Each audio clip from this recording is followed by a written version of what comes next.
When we say I am proud of my religion or I am proud of my country, many times we are feeling proud of something we did not personally create or achieve.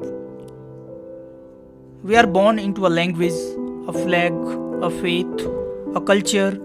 We did not choose any of these. Still, we defend them as if they are our own hard work. What we call dignity is often just an identity we got by birth, not by effort. It is like clapping for a story we did not write, a victory we did not win, and values we may not even follow, yet feeling that the praise is for us. According to philosopher Arthur Schopenhauer, this happens because of the ego and a blind inner force he called the will. This force pushes people to seek importance, superiority, and belonging. Most people, he believed, are not guided by pure logic, but by emotional needs. Being proud of a group gives a shortcut to a feeling of greatness. You can feel big without actually becoming great. It is like borrowing someone else's success to feel important. Because each individual wants to feel special and every person wants to achieve something in their life. They get failure and having no more to get pride on themselves, they start pride their nation, caste, religion or their ancestors. Our identities, religion, nation, caste, tradition, political views are usually not chosen after deep thinking. We absorb them from family, school, and society while growing up. After some time, they feel so natural that questioning them feels like questioning yourself. So, if someone criticizes your group, it feels like a personal attack. If you privately feel something is wrong, you may still defend it because letting go would shake your sense of belonging. Schopenhauer said, there is a big difference between what a person is and what a person merely has. Nationality, religion, status, these are things we have, not who we truly are. But people prefer things that can be shown publicly. It is easier to wave a flag than to develop a character. Easier to inherit traditions than to create something new. Easier to talk about collective greatness than to face personal shortcomings. So, identity pride becomes a comfortable escape from self reflection. This pride often leads to comparison because groups exist in relation to other groups. Pride becomes us versus them. My country versus your country. My religion versus yours. But these comparisons are not fair. People usually compare themselves with weaker groups, not stronger ones. They highlight good parts of their history and ignore the bad parts. So the pride becomes selective and defensive. Take an India-Pakistan cricket match. A person who has never won a single cricket match in his life suddenly acts like a personally won the war. He didn't bat, didn't bowl, didn't field, but he is shouting, abusing Pakistan, bursting crackers, posting online like a hero. His own problems, job tensions, money issues, personal failures have nothing to do with that match. But for a few hours he feels powerful. What actually happened? 11 players played, big companies earned crores, broadcasters earned, and sponsorships they definitely earned a lot of money. Betting markets moved money, politicians got a perfect distraction. But the common person got nothing except noise and emotion. And remember, Cricket is not even the Olympics. It is not some global test of human excellence. It is basically a private business run by boards and businessmen. It is a money making model. There is no real athletics involved like running, swimming, gymnastics, or other Olympic sports. Most developed countries don't even care about cricket. For them, it is not a major sport at all. And we are celebrating victory over a country that is itself struggling financially, sometimes even unable to support his own system properly. What exactly are we proving? Beating a weaker opponent and calling it world dominance?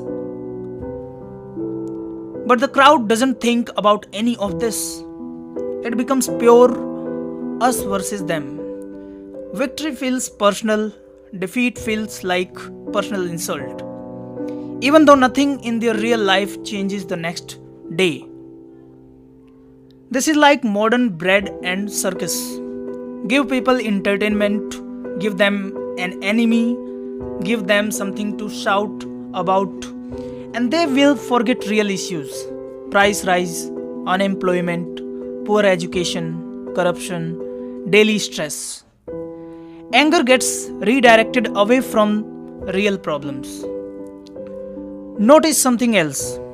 The same people may not celebrate scientists, teachers, farmers, or athletics in Olympic sports. But a cricket win instant nationalism. Why? Because it is easy. No effort required. Just watch, shout, and feel important. Meanwhile, the real winners are the business people, media houses, and power structures. They make money and attention from the spectacles. The public gets only temporary excitement. So people scream, abuse the other side, wave flags, and feel like champions while remaining spectators not only in the game but in their own lives. Slowly, admiration can turn into hostility. To lift one group, another is pushed down. Jokes become insult, patriotism becomes hatred, devotion becomes exclusion. People who have never even met each other start seeing one another as enemies just because of labels given at the birth. Some even die for the symbols, borders, or beliefs, thinking it is the highest honor. Schopenhauer would say this is not pure heroism, but the power of blind emotions overriding reason. There is also a practical use of such pride. When people attach their self-worth to a group, they become easier to influence. They repeat slogans without thinking, defend ideas without questioning, and treat disagreement as betrayal. They feel powerful, but actually they are being used. It is like wearing a crown that is secretly tied to a leash. To maintain this pride, people focus only on positive stories. Achievements are glorified, failures are ignored or justified. Anything uncomfortable is hidden. The story must remain heroic. Otherwise, the pride will break. So, memory becomes selective. And you see this everywhere today. People loudly claim we had everything in ancient times. Vedas, Mahabharata, advanced science, flying machines, plastic surgery, nuclear weapons, everything. As if shouting about the past will magically fix the present. Most of them have never opened these texts, never studied the science properly, never contributed anything new, but the pride is unlimited.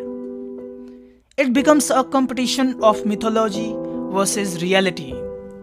Instead of asking why schools are failing, why research output is low, why unemployment is high, The discussion shifts to we were great 5,000 years ago.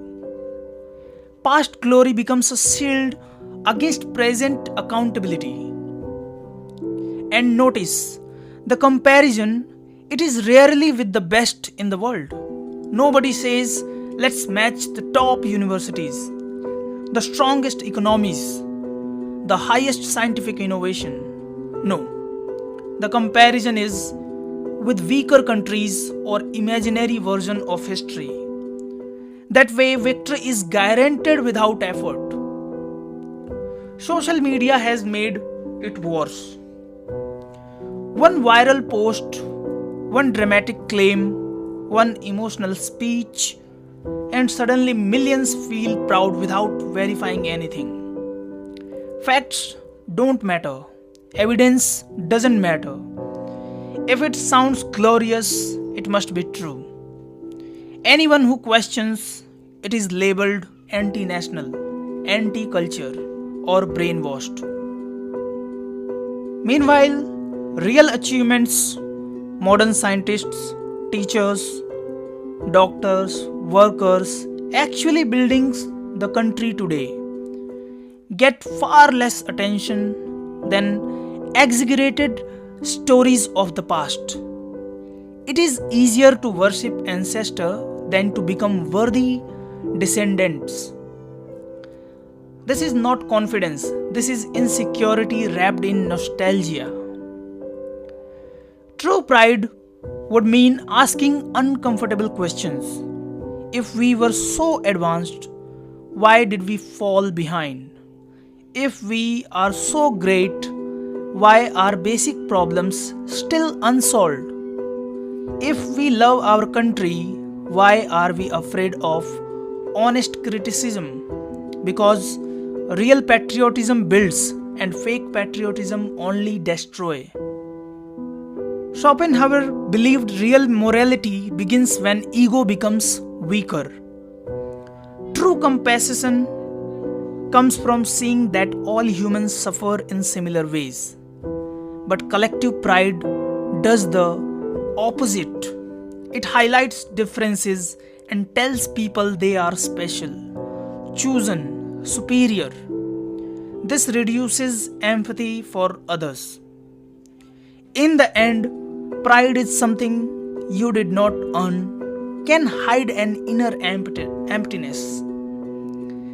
It replaces real growth and emotional comfort. It gives a feeling of importance without real achievement. You expand outward toward nation, religion, group, but inside you may remain unchanged. So, what looks like noble pride may actually be self deception, a way to avoid feeling small by attaching yourself to something big.